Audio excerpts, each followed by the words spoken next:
Hello बच्चों, चलिए प्रश्न देखते हैं। एंथर संवर्धन में एंड्रोजेनिक हैप्लॉइड पौधे प्राप्त होते हैं युवा पोलन ग्रेन से, संयोजी ऊतक से, एंथर के टेपिटेम से, एंथर की भित्ति से। आइए जान लेते हैं यहाँ पे हमारे प्रश्न की मुख्य अवधारणा। यहाँ पर संबंधित हमें बताना है एंथर संवर्धन के बारे में। देखिए, एंथर संवर्धन क्या होता है? ये एक प्रकार का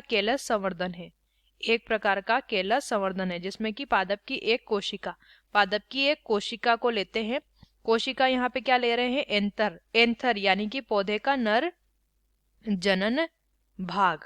ठीक है, एंथर लेते हैं, पौधे का नर जनन भाग, जिसे हम पुमंग भी कहते हैं।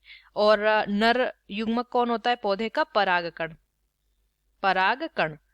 तो यहाँ पे क्या हो रहा है कि जो परागकण या फिर क्या ले रहे हैं, नर जनन भाग लेते हैं, उसका क्या करते हैं? उसे एक संवर्धन माध्यम में रखते हैं। उसे ठीक से यहाँ लिख लेंगे, उसे संवर्धन माध्यम में रखा जाता है और इसके द्वारा एक संपूर्ण विकसित पादप निर्मित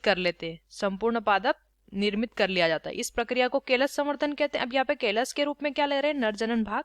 तो नर जनन भाग पौधे का जो नर युग्मक होता है या नर युग्मकोद्भिद होता है, उसके द्वारा क्या होगा? संपूर्ण पादप निर्मित होगा। तो वो होता है परागकण, या फिर इसके स्थान पर क्या ले सकते हैं? एक युवा पोलन ग्रेन ले सकते हैं। युवा पोलन ग्रेन, यही पोलन ग्रेन आगे वृद्धि करके किसका निर्माण करता है?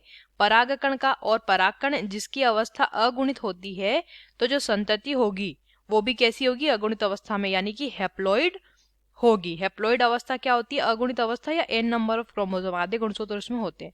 तो युवा पोलन ग्रेन से क्या करेंगे? एंथर संवर्धन करवाते हैं। संयोजी ऊतक एंथर के टेपिटेम या एंथर की भित्ति से जो है संवर्धन में उसका उपयोग नहीं करेंगे। विकल्प ए हमारे प्रश्न का सही उत्तर हो जाता है। आशा करते हैं आपको उस प्रश्न का उत्तर समझ आया होगा। धन्यवाद।